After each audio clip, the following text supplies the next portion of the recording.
I'm Seth for Privacy, and thanks so much for joining us on the journey to sovereignty. We're beyond thrilled to have a place for us to chat about all things sovereignty, the why and how we're reclaiming your digital sovereignty, and to give you all a chance to chime in, ask questions, and join the conversation. Journey to Sovereignty is brought to you by Foundation, where we build Bitcoin-centric tools that empower you to reclaim your digital sovereignty. This includes our Passport hardware wallet and Envoy mobile app. This episode, we're breaking down a foundational intersection: how privacy and sovereignty must go hand in hand for human freedom to flourish. As always, I'm joined by Bitcoin Q&A, Head of Customer Experience here at Foundation, and our CEO and co-founder, Zach Herbert. How's it going, guys?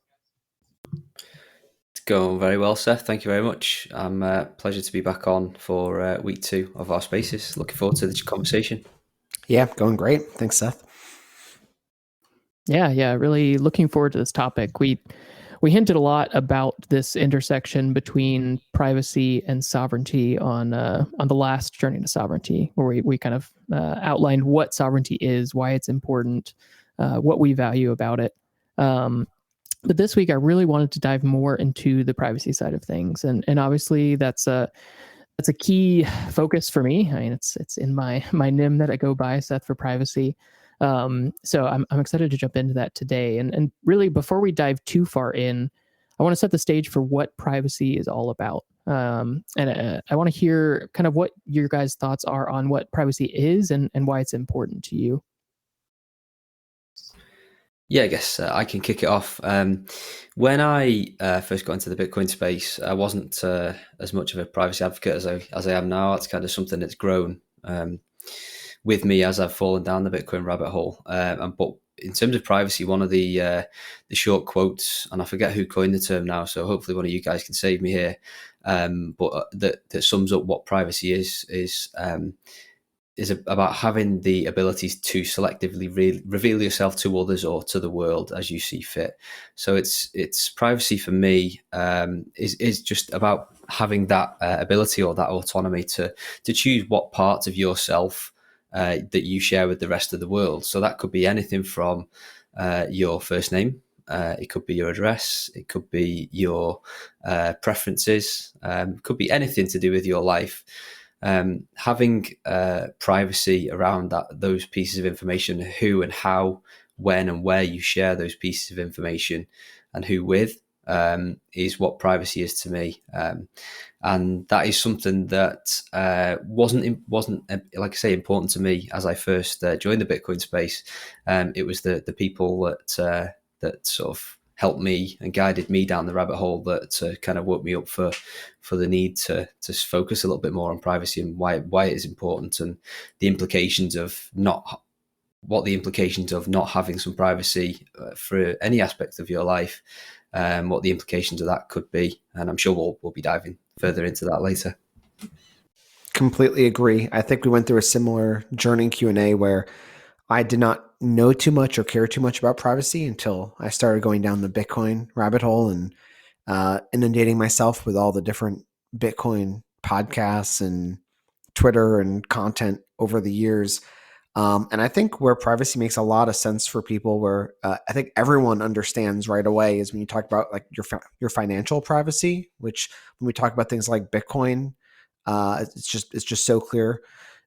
I think that people have different privacy preferences when it comes to different aspects of their life. For example, if you look at how different people share things on social media, different people have their Instagram accounts public, for example. So there's a lot of different preferences. But when it comes to financial privacy, I think most of us can agree on the fact that, we don't really want other people to know how much money we make, what our net worth is, and so on. I think just financial privacy is so important.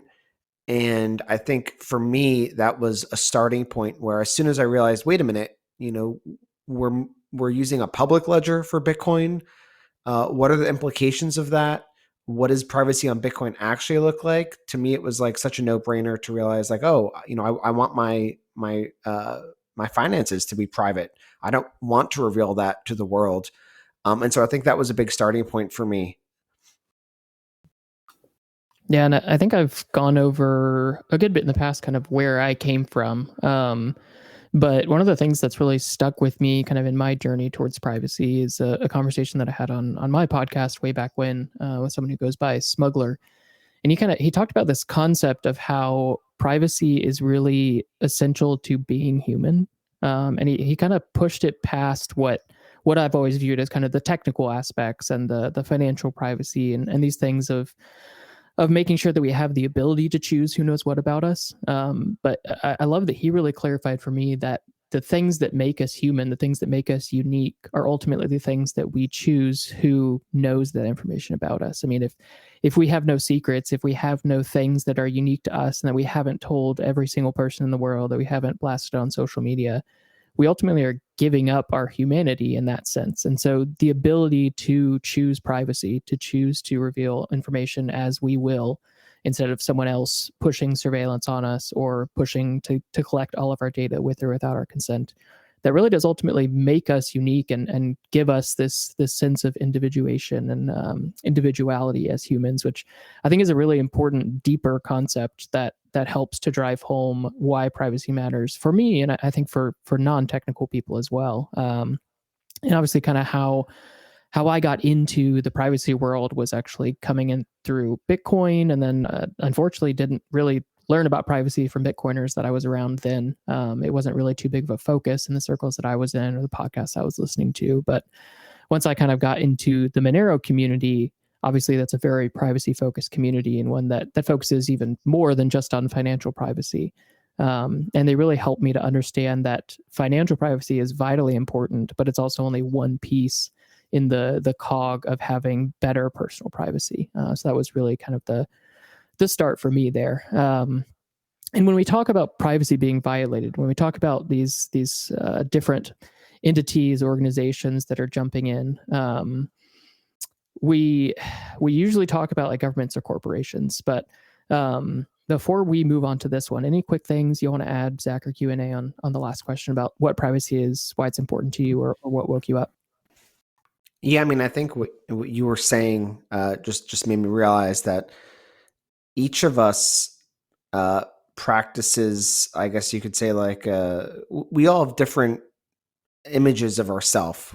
We all have different sides of ourselves that we display to different people throughout the day, right? So there might be a specific side or personality that I display at work, and I might also display certain aspects of my personality to, my significant other, right?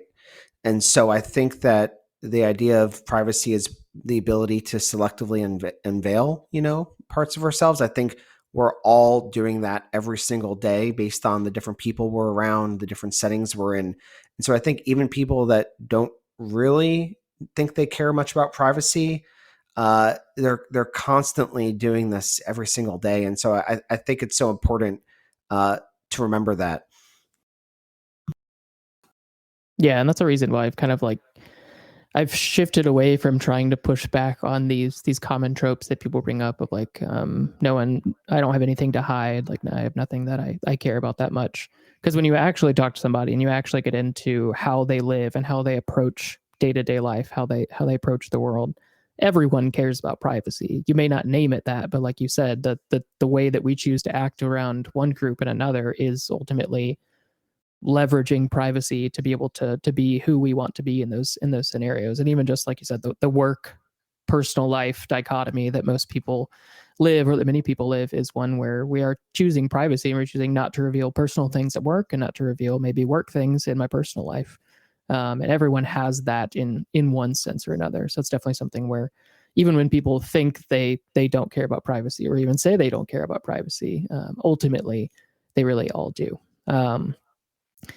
And jumping back into what I was starting there, we talk about privacy being violated by other people and not just us making a personal and intentional choice to give up control of information, but really surveillance and privacy violations being pushed on us by outside entities.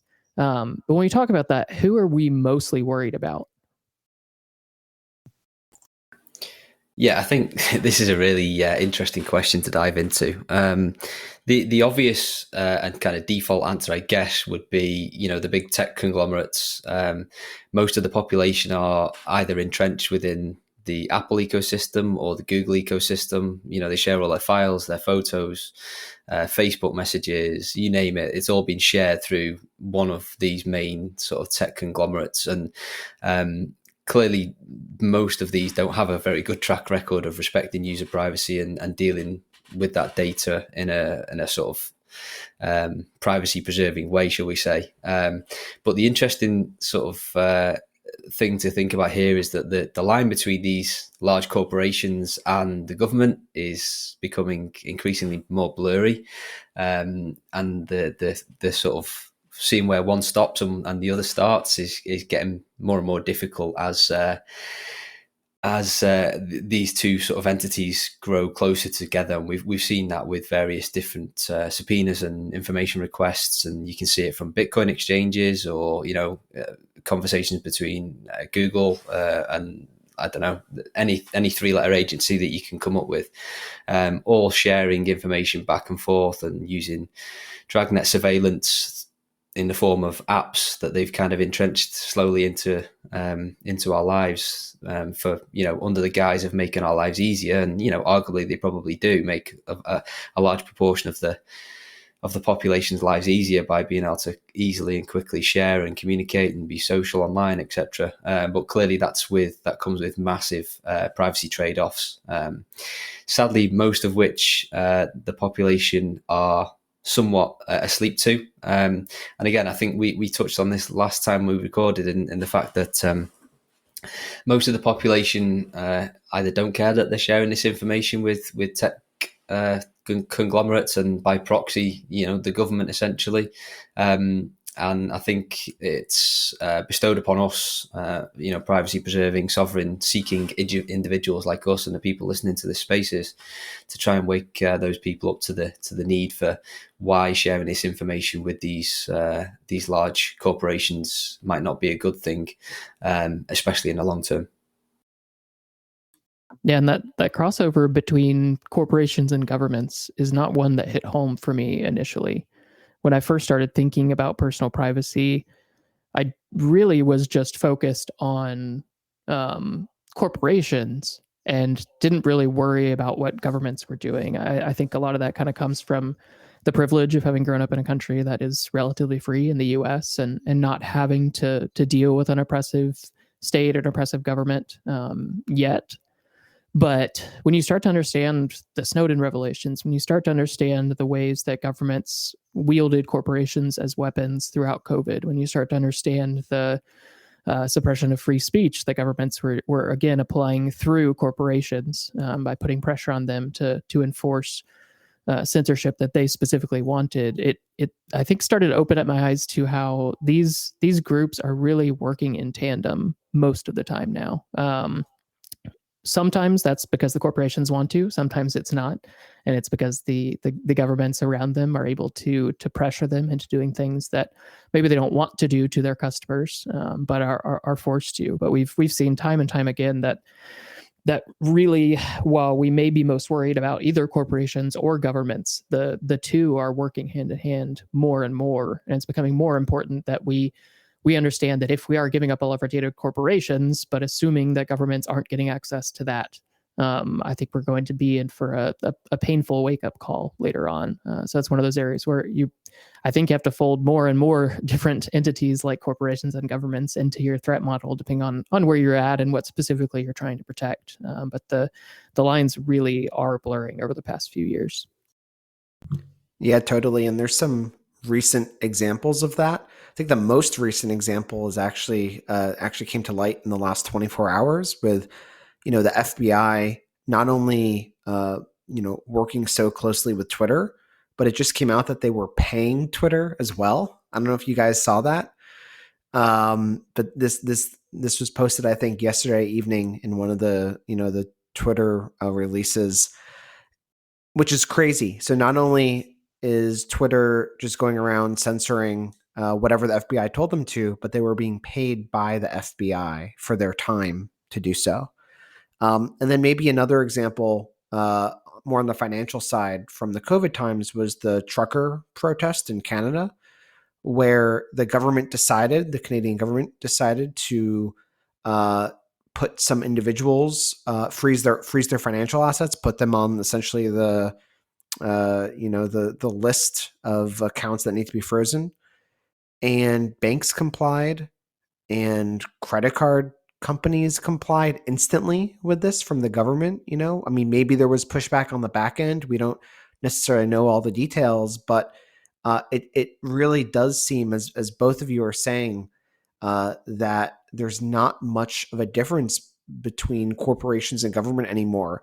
You can make an assumption that if you are storing any kind of content, let's say photos that are sitting unencrypted on a company server somewhere, that at some point, some government will probably, either a government or a hacker or an employee of that corporation, will access those photos. If it's not end-to-end encrypted, or if you're not hosting it yourself, it is going to be seen by some other party, and that party is very likely to be at some point a government.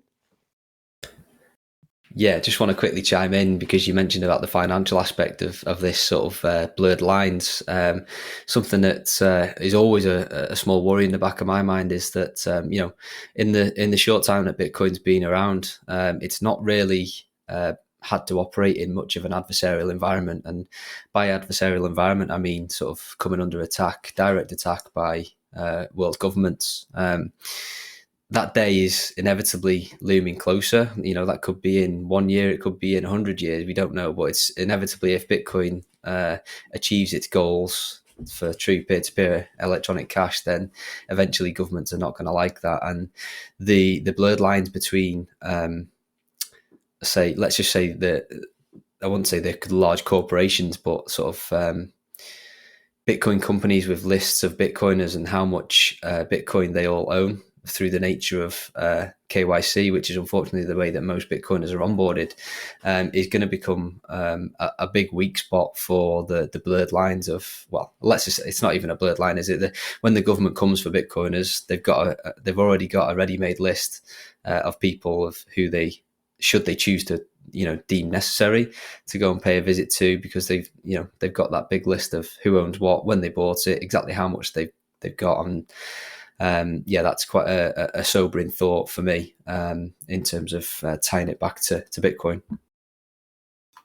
I don't know why I didn't ever think of KYC as being a perfect example of this, but it really is. It's governments pressuring exchanges to collect data to surveil Bitcoiners and to provide that data to governments either all the time or at their request. It's a perfect Bitcoin specific example of these lines being blurred between governments and corporations. And again, I think most exchanges would rather not have to touch anything related to KYC, would rather not have to collect that ID information or anything like that. But they're pressured by governments. They do it and they give it up because they realize that that's the easiest way to make money, is to go ahead and comply, bend the knee, and make it happen. But that is I think a very clear and present example of these lines between governments and corporations blurring, and how they're working together to exploit our lack of privacy usually, and to surveil us there. Now, finally, getting into the combination of personal sovereignty and privacy. We've kind of outlined what privacy is. We've talked about the essentials of who is trying to exploit a lack of privacy and surveil. And we talked about kind of what woke us up to that need for personal privacy. But how do the two really tie together? What's the scenario like if we want to have personal sovereignty, but we don't take our personal privacy seriously? Is there a world where that's possible, or is privacy really essential for personal sovereignty? I think that they are essentially intertwined. I don't think you can have sovereignty without privacy. And I think we've talked about this before. I think when I actually did your podcast, Seth, a while ago, we talked about this as like, what are the aspects of sovereignty, and like, how do you define sovereignty? How I would define sovereignty is like, I look at it almost as like a triangle, where on one of the corners you have money, which you could argue is like maybe self-custody, right? Being able to store your own keys, store your own money, and, have full control over your own money. Another corner of the triangle, is data or data and identity.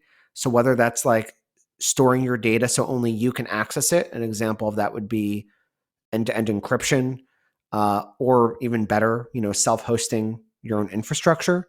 So money and data. And then I think there's the privacy aspect. And I think you just hit on it where um, yes, self-custody is like important. And obviously we as a company care a lot about self-custody because we make wallet hardware and software. But I don't think it goes far enough because if all of your financial assets are on a list somewhere on a corporation server and with the government as well, we've seen throughout history how your money can essentially be taken from you. I mean, you look back into the 1930s with Executive Order 6102, where they said gold ownership was illegal. So the best thing possible is to have a database of everyone with their exact financial holdings and exactly what assets they're holding. And so I think that if you truly want to be a sovereign individual, it's not enough to just be in control of your money and your data. You also need to be able to be in really good control of your privacy.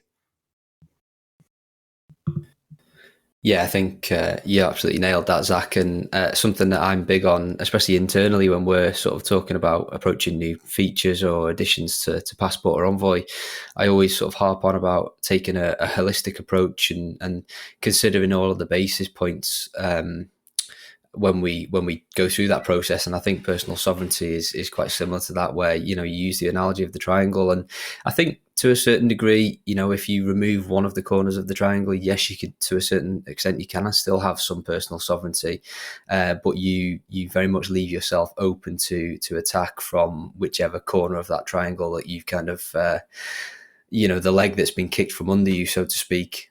So yes, you can have some certain level of personal sovereignty without privacy, to tie it back to our conversation, but that is severely diminished. And I think that the holistic approach is by far the best. Unfortunately, anybody that's been in Bitcoin for any short length of time has realized that that's not an easy thing to do and to do well.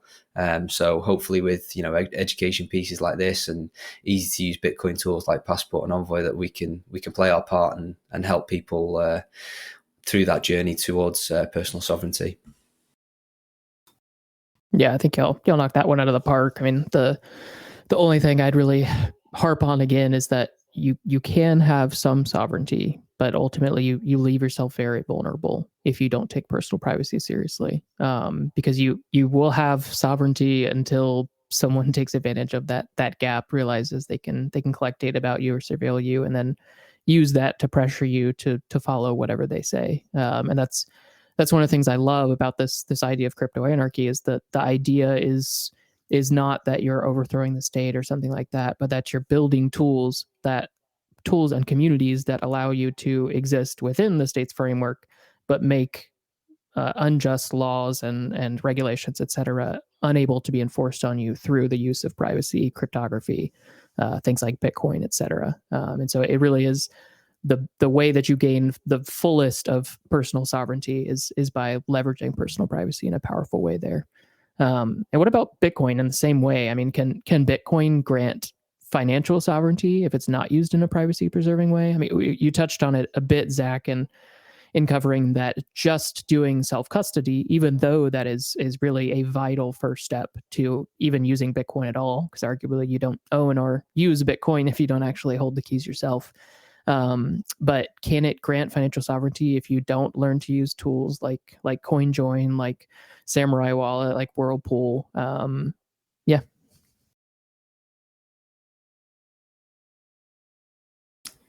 Yeah, I think I'm going to tie it loosely back to my previous point, where yes, you can have some personal sovereignty if you don't use Bitcoin in an absolutely private way.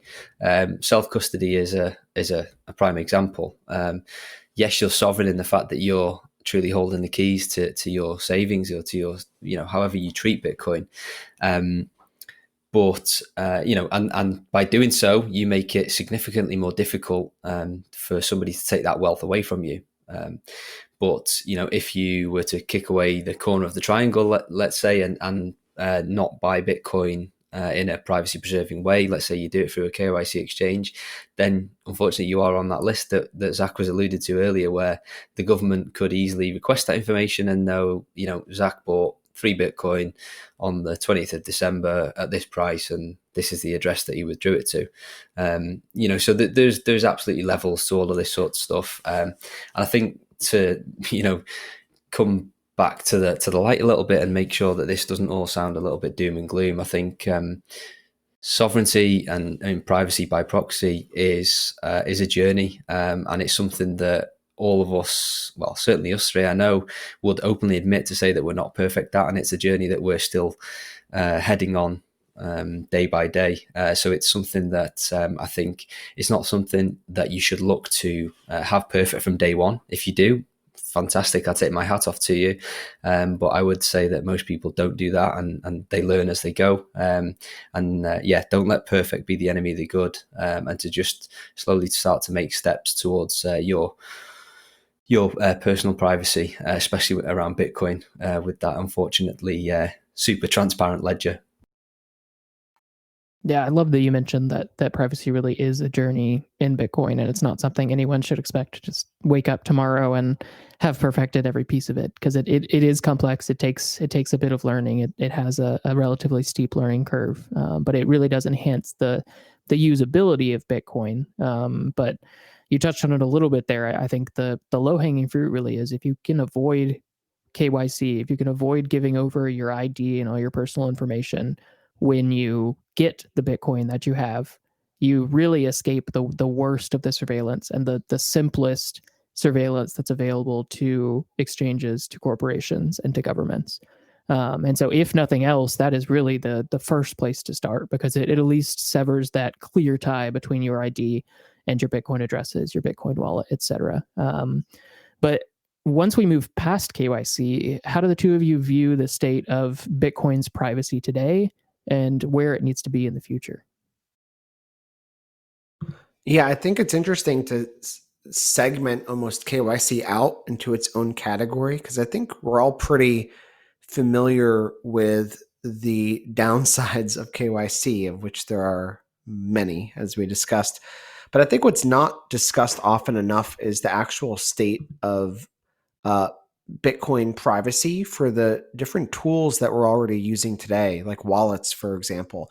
And this was definitely a wake-up call for me. You can use, let's say, a hardware wallet, and you have self-custody, but you might not have privacy. A good example of this is, and I tweeted about this, I think, some number of weeks ago, about Ledger bragging in their funding decks and in some of their keynote presentations about exactly how much Bitcoin and Ethereum is stored on Ledger devices. And the only way that you know that is if you either collect all the public keys of from your users, or if you collect, essentially all of the Bitcoin addresses, right, that your users are sending funds to, and then you log that information, and you have some scripts and stuff internally to add up, all that Bitcoin. And that's crazy to me, right? Because that means that even if you're taking self-custody, most wallet software is just connecting over the internet, over the ClearNet, to some Electrum server node that is controlled by another party. Sometimes it's that company, or sometimes it's someone else's node. We know, if you've been in the space for a while, that a lot of the public Electrum nodes are run by chain analysis companies, or maybe even government, to collect that data. So it really is like a privacy minefield, even if you're self-custodying. If you're not running your own node, or if you're not using Tor, to connect to someone else's Electrum server, you're basically exposing all of your financial transactions to one or more third parties. And that's just not something that is really talked about enough in the space. And I think it's really important that we educate users about how all that works on the back end.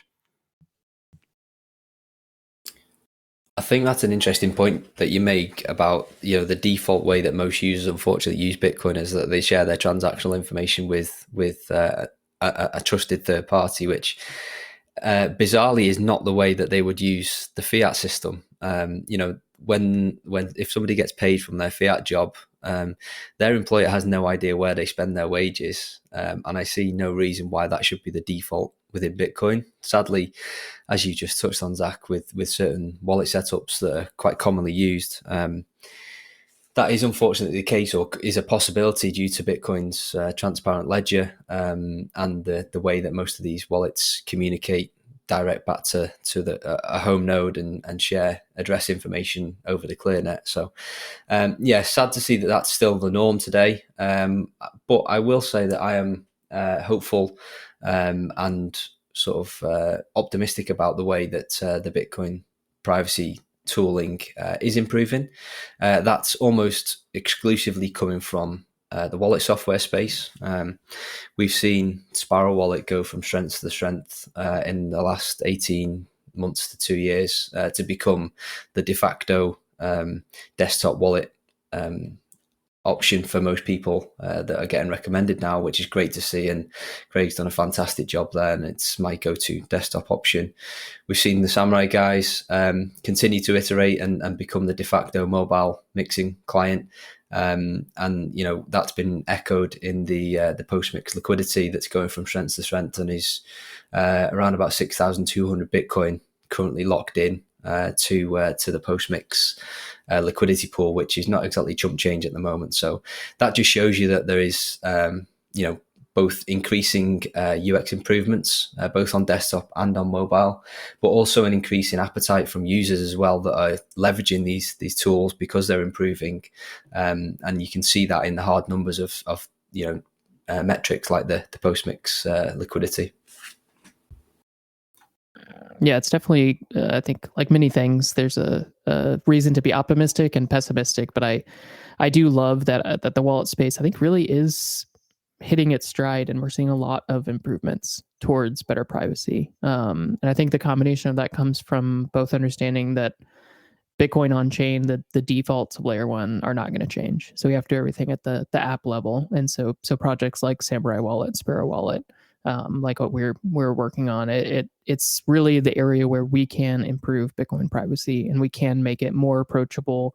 We can lower the barrier to entry, and we can make it something where almost anyone can use Bitcoin privately. And so it's exciting that I think we are starting to gain traction there and seeing a bit of a snowball effect. And I think the other reason for that comes from the fact that people are finally starting to understand that Lightning is not the end all be all for privacy, and that it doesn't fix every Bitcoin privacy issue on its own, and that ultimately on-chain privacy folds into Lightning privacy. And if you don't care about on-chain privacy, you'll have issues in Lightning. And so I think the combination of those two things is both going to improve our tools for on-chain privacy within Bitcoin, and is improving them, and will help us to be sure that as we continue to build out Lightning, we can do so in a way that thinks deeply about transactional privacy from the ground up, and focusing on both on-chain and Lightning together will be really valuable in the future. But on-chain really is the key place to be for privacy right now.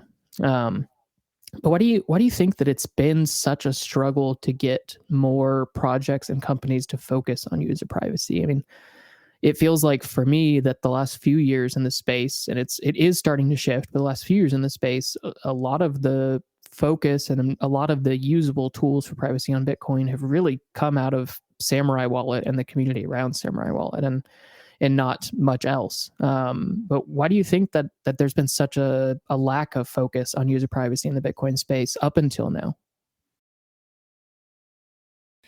I think it's twofold.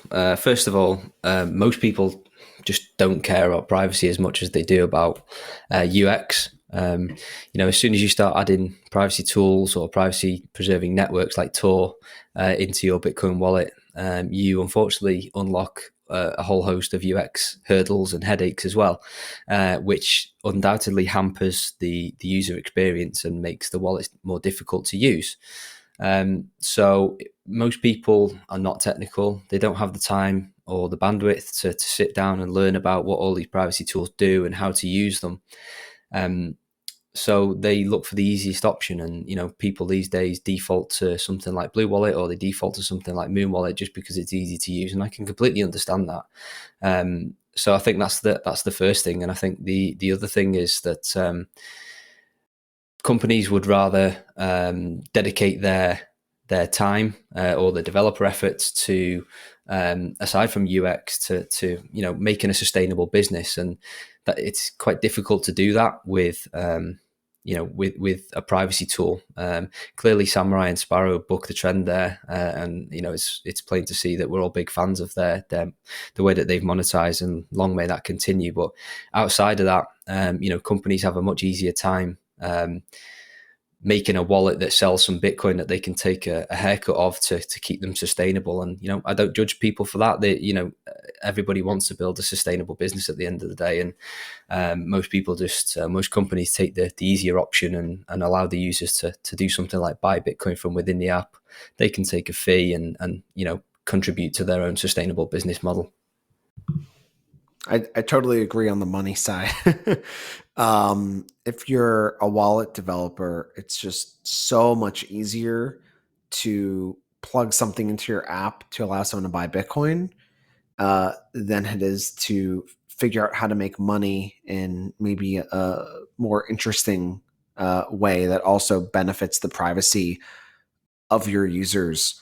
So I think that to me is like one of the most important points here. And it's almost like it's easier to add traditional web business models, or just like traditional tech business models in general, to your app, even if maybe you should be thinking more creatively about the business model. So a good example, like from Ledger again, is not only can you buy Bitcoin or crypto within the app, but you can also get a credit card.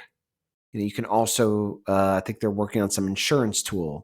You can also buy NFTs on the NFT marketplace. So it's almost easier just to add in all like the traditional no-brainer stuff to just try to make money from your users, even if it really goes against your principles as a company. And so I think that's kind of like the unfortunate truth. If you're interested in adding privacy tools, like something like even CoinJoin, for example, I mean, there's stigma around it. It can be very challenging from a technical perspective. I think most teams don't have that internal knowledge or ability to do that. So most people just fall back to adding the ability to buy Bitcoin or crypto, within your wallet application. Yeah, it certainly is the easier approach. I mean, especially within Bitcoin, where privacy is not the layer one default, to just focus on other ways that are easy to make money and not care about user privacy at all, because it isn't the easiest thing to do from the wallet implementation side, and it's definitely not the easiest thing to build a business around. But I'm thankful that entities like Samurai Wallet have been able to build a strong business around that, and it's a beautiful thing when companies and projects are able to build a sustainable business without sacrificing user privacy and user data. And unfortunately, that's rare, but we're seeing more and more of that as people do wake up to the need for privacy, both within Bitcoin and in the broader space. So that is an encouraging thing, and something I want to see more and more of. But wrapping up here, last few questions, rapid fire. If you had to introduce someone to take actionable steps to improve their personal privacy in just 2 minutes, how would you do it? Yeah, if in just 2 minutes, and this is rapid fire, I would say make a list of the things, the aspects of their life that they want to improve their privacy with, and just pick one and do it well. Don't try and attack all of the things, immediately, because you're just gonna burn out, get tired, and think, "Oh, screw it, it doesn't matter. I don't value privacy anyway." So make a list, prioritize, pick one thing, do it well, get that nailed, get comfortable with it, and then move on to the next thing. Mine actually has nothing to do with Bitcoin or our industry. But if you are an Apple user, there's a new tool called Advanced Data Protection that enables you to turn on end-to-end encryption for pretty much everything on your iCloud, which is huge. And it shows, I think, that privacy is winning, I think, in the hearts and minds of the people. Because for Apple to, offer end-to-end data encryption is a massive reversal in their policies to date. It really does only take a couple minutes. You just have to update your devices to all the latest iOS versions, and then you can go into your iCloud settings and enable it. And it's so worth it. Yeah, I love that they added that, and I was very surprised that it actually happened, because it does seem that they're moving past just privacy as a marketing gimmick to something that's truly useful and actually harms their ability to collect data, which is a great sign. For me, I think in 2 minutes, I would just say find a good community that's passionate about privacy, get plugged in and start to help out and listen well. Second would be switch to a privacy preserving browser like either Brave browser or a hardened Firefox. And then third would be just start using a privacy preserving messenger, something like Signal, something like Threema, and trying to get as many of your friends and family to start using it.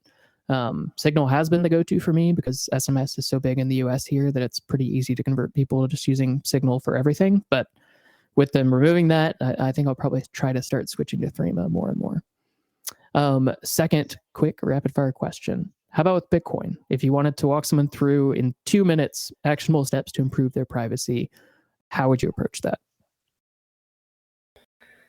Yeah, mine's going to be explaining the risks of KYC, because I'm a firm believer that if we can start to onboard more people and ensure that their first step is obtaining Bitcoin in a more privacy preserving way from a peer-to-peer market like BISC, HODL, HODL, RoboSat, Peach, etc., then you're starting 10 or 15 steps ahead of the rest of the competition. And the steps that you take thereafter are important, but they carry much less weight than they would if you join through a regulated exchange where you've got to hand over, your child's middle name and your inside leg measurement, etc. So KYC risk would be my step one. After that, I'd do a self-shill and send them towards my privacy guide at bitcoiner.guide/privacy. For me, if it was like what would I do in an hour, I'd probably say run your own node. But if you only have 2 minutes, I would probably say switch to a wallet, or if your wallet has a setting that enables Tor by default, definitely start using Tor by default with whatever Bitcoin wallet you're using. So if you use Passport with Envoy, our app, we have Tor by default set up. If you're using Sparrow, you probably are using Tor. If you're using Samurai, you're definitely using Tor. But a lot of wallets like Blue Wallet, for example, they don't default to Tor being on, but they actually do have the ability to turn it on in settings. So I would definitely check if the wallet you're using is able to connect via Tor. Obviously, it's better to run your own node, but at least if you're connected over Tor, the person who's actually running the backend server, the backend Bitcoin node, is unable to see your real IP address and is unable or has a much harder time correlating any transactions, to your identity. Yeah, definitely explaining the importance of both the risks of a transparent ledger with Bitcoin and the risks of using someone else's Bitcoin node would be the go-to for me, because so many people don't understand how much information you give up when you use a remote node in Bitcoin, and they're ultimately giving up every address, every transaction, the amounts, obviously every bit of information about how they use Bitcoin. They're giving it up to a single remote node and usually doing it over ClearNet. I mean, just like you were talking about Ledger's default approach and Ledger Live that does that, and it doesn't do a good job of explaining what you're actually giving up. So it really would be hopefully running your own node, and that is getting easier and easier day by day. And then if not, it's making sure, like you said, to use Tor by default. So at least you're getting some network level privacy from whoever's running that node or whoever's handling that wallet. I think those are two really important ones to add on to what has already been said there. Last question. What's one privacy tool, either within Bitcoin or outside of Bitcoin, that you're most excited about right now? I actually have to repeat myself for this one. For me, it's still Apple's advanced data protection feature.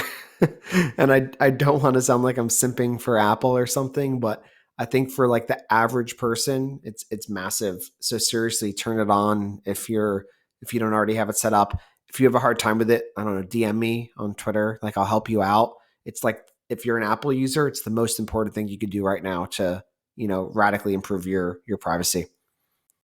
Yeah, for me, I've got one non-Bitcoin and one Bitcoin. The non-Bitcoin one is Bitwarden. I use it every day, multiple times a day, and the in terms of the little amount of time that I outlaid to set that up versus the payback that I get from it every single day in terms of ease of use and the improvement in my privacy from not having to use the same password or go to my handwritten password book that sits next to my desktop computer or anything like that. Just having that ease of use. I'm massively bullish on Bitwarden, and it's my favorite non-Bitcoin tool. And for Bitcoin, mine would be Envoy that I'm most excited about, which may raise a few eyebrows, and hopefully that's for good reason. But yeah, that's what I'm most excited about is Envoy as a privacy tool, and the things that we've got in store. So looking forward to see how that one unfolds next year. The teasers abound. I love it. Thanks for jumping in for this episode of Journey to Sovereignty, and I hope you'll join us for our next live Twitter space every other Tuesday at 2 p.m. Eastern, 7 p.m. GMT. Joining us live gives you a chance to listen in, participate, and get your questions answered on the spot. Follow us at Foundation DVCS on Twitter to keep up with the latest news, get notifications when we go live, and much more. See you at the next one, and thanks for joining us on the Journey to Sovereignty.